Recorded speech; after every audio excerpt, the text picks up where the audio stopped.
അഞ്ചാമത്തെ അള്ളാഹു ചെയ്ത ഞഴമത്തിനെ പരസ്യപ്പെടുത്തുക. അറക്കാൻ കഴിവുണ്ടെങ്കിൽ പൈസ തന്നിട്ടാണല്ലോ അറക്കണത്. അപ്പൊ അറിവ് പരസ്യപ്പെട്ടു.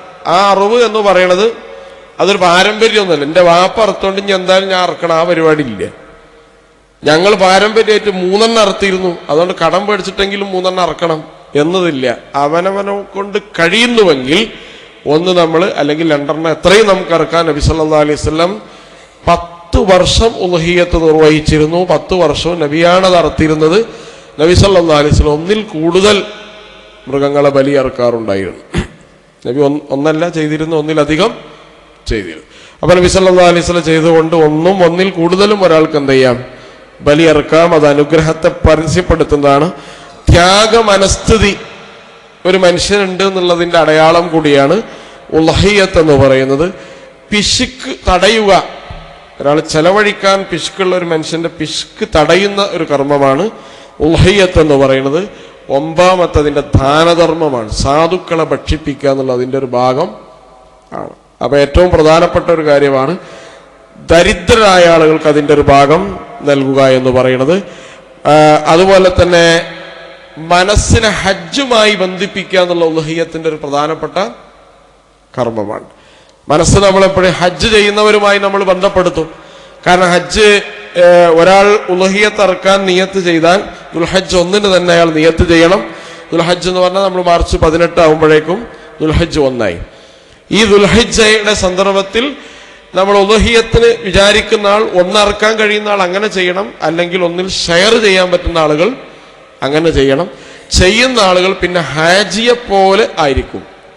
പിന്നെ അയാളുടെ നഖം, മുടി, താടി എന്നിവ ഒന്നും നീക്കം ചെയ്യാൻ പാടില്ല.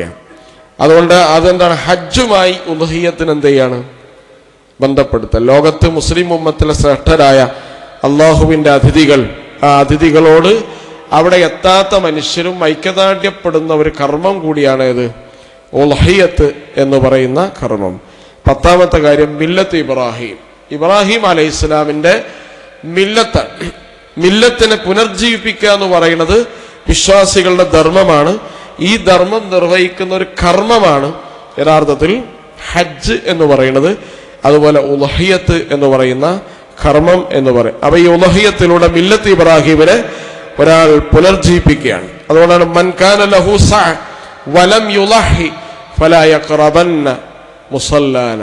ഉളുഹിയ്യത്ത് അറുക്കാൻ ഒരാൾക്ക് ശേഷി ഉണ്ടായിട്ട് അയാൾ അത് അറുക്കാതിരുന്നാൽ പിന്നെ അയാൾ പെരുന്നാൾ നമസ്കാരത്തിന് നമ്മുടെ ഈദ്ഗാഹിലേക്ക് വരേണ്ടതില്ല എന്ന് റസൂലുള്ളാഹി സ്വല്ലല്ലാഹു അലൈഹി വസല്ലം. അപ്പൊ അതിന്റെ ഗൗരവം വളരെയാണ്. കാരണം അത് അറുക്കാൻ കഴിവുണ്ടായിട്ട് പിന്നെ നിസ്കാരത്തെക്കാൾ പ്രധാനമാണ് ഇത് ഉളുഹിയ്യത്ത്. അപ്പൊ അതിനുള്ള സജ്ജീകരണം ചെയ്തിട്ടേ അയാൾ എന്ത് ചെയ്യാൻ പാടുള്ളൂ, നമസ്കാരത്തിന് വരാൻ പാടുള്ളൂ.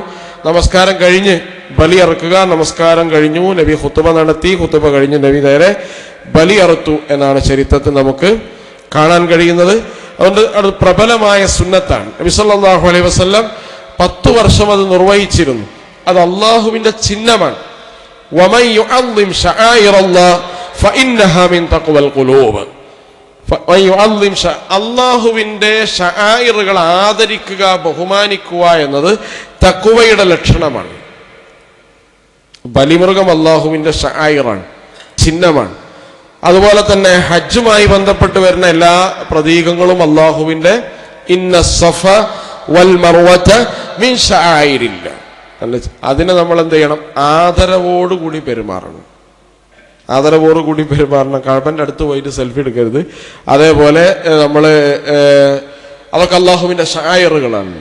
ഇപ്പോൾ മദീന പള്ളിയിൽ ഇമാമ് നിൽക്കുന്ന ഇമാമ്, അദ്ദേഹം നമസ്കാരം കിട്ടിയാൽ സാധാരണ ഇമാമിന് എഴുന്നേറ്റ് പോകലാണ് ഏറ്റവും സുന്നത്ത്. ഇല്ലെങ്കിൽ അദ്ദേഹം കുറച്ച് മാറിയിരിക്കും, തിരിഞ്ഞിരുന്നാൽ നമ്മൾ തമ്മിലുള്ള ബന്ധം കഴിഞ്ഞ് എഴുന്നേറ്റ് പോയിക്കോളൂ വേണമെങ്കിൽ എന്നൊരു അനുവാദമാണ്. അങ്ങനെ തിരിഞ്ഞിരിക്കുമ്പോഴാണ് മമ്മും പോകേണ്ടത്. അപ്പൊ അങ്ങനെ മദീനയിലെ ഇമാമ് അങ്ങനെ ചെയ്യുന്ന നേരെ വലതുഭാഗത്തേക്ക് തിരിഞ്ഞിരിക്കണതിന് പകരം ഇടതുഭാഗത്തേക്ക് തിരിഞ്ഞു.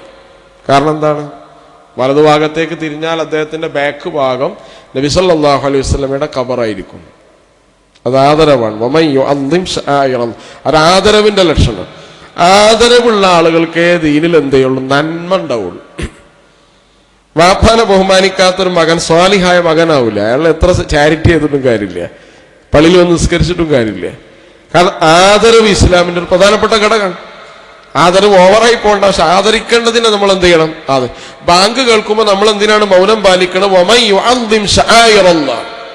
ബാങ്ക് അള്ളാഹുവിന്റെ ഷായിറാണ്. അപ്പൊ അതിനെ ആദരിക്കണതിന്റെ ഭാഗമാണ്, ആദരിക്കുന്നതിന്റെ ഭാഗമാണ്. അപ്പൊ ആദരിക്കുക എന്നാണ്, ബലിമൃഗങ്ങൾ ആദരിക്കണം, ബലിമൃഗങ്ങളെ ദ്രോഹിക്കരുത്, ബലിമൃഗങ്ങളോട് മോശമായി പെരുമാറരുത്, അറിവ് നടത്തുന്ന സമയത്ത് അതിന്റെ മുന്നിൽ കത്തി മൂർച്ച കൂട്ടരുത്, വേറെ ഒന്നിന്റെ മുന്നിൽ വെച്ച് നിങ്ങൾ അതിനെ അറുക്കരുത്. മൂർച്ച കൂട്ടിയ ഒരാളോട് പറഞ്ഞത് ഇതിന്റെ മുമ്പ് ചെയ്തുകൂടായിരുന്നോ നിനക്ക് എന്ന് റസൂലുള്ളാഹി സ്വല്ലല്ലാഹു അലൈഹി വസല്ലം പറഞ്ഞു. വേറൊരു മൃഗത്തിന്റെ മുന്നിൽ വെച്ച് നിങ്ങൾ എന്ത് ചെയ്യരുത്? ഒരു മൃഗത്തെ അറക്കരുത്.